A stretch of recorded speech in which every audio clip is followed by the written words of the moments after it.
आदरणीय मित्रों और विशेष अतिथियों, मेरा सादर नमस्कार।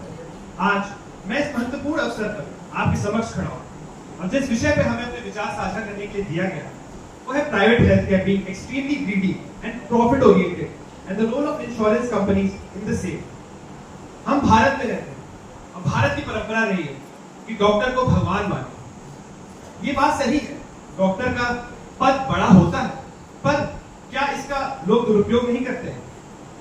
हमें वो एक चलचित्र आई थी, जिस चलचित्र का नाम था गब्बर। उसमें एक सीन दिखाया गया था जिसमें वह लड़की अपने पति को ले जाती है उस डॉक्टर के पास और कहती है कि इसका इलाज कर दो। वो डॉक्टर क्या करते हैं, 2-3 झूठी झूठी बीमारियां बताते हैं और जब उसका शरीर मृत हो जाता है, वह सड़ने लगता है, फिर भी उसे जिंदा बता के पैसे उससे ऐंठने की कोशिश करते हैं। क्या ये समाज की सच्चाई नहीं है? बिल्कुल, ये अक्सर होता है, ये होता ही है। अभी राजस्थान सरकार ने एक बिल पास किया, राइट टू हेल्थ, जिसमें इस पे लगाम लगाने की कोशिश भी की। ये अशोक गहलोत द्वारा अच्छी नीति थी जिसमें प्राइवेट और सरकारी अस्पतालों को बराबर लाने की कोशिश की गई। हम एक पूंजीवादी व्यवस्था में रहते हैं, तो हम ऐसा भी नहीं कर सकते कि प्राइवेट अस्पतालों को बंद कर दिया जाए।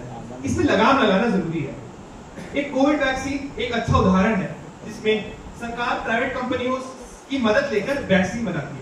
इससे साबित होता है कि प्राइवेट कंपनियों का, प्राइवेट डॉक्टरों का होना बहुत उचित है, बहुत जरूरी है, पर उन पर लगाम लगाना बहुत आवश्यक है। और इंश्योरेंस कंपनी की बात जहां तक की जाए तो वो भी एक बहुत ही महत्वपूर्ण हिस्सा है हमारे जीवन का, क्योंकि कब क्या हो जाए ये कोई नहीं जानता।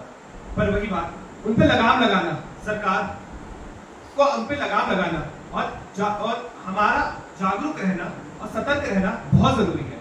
अगर जनता सतर्क रहेगी और जागरूक रहेगी तो हमें कोई ठग नहीं सकता।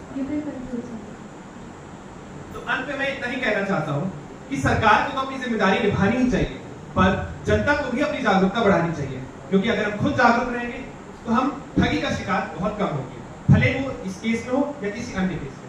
धन्यवाद।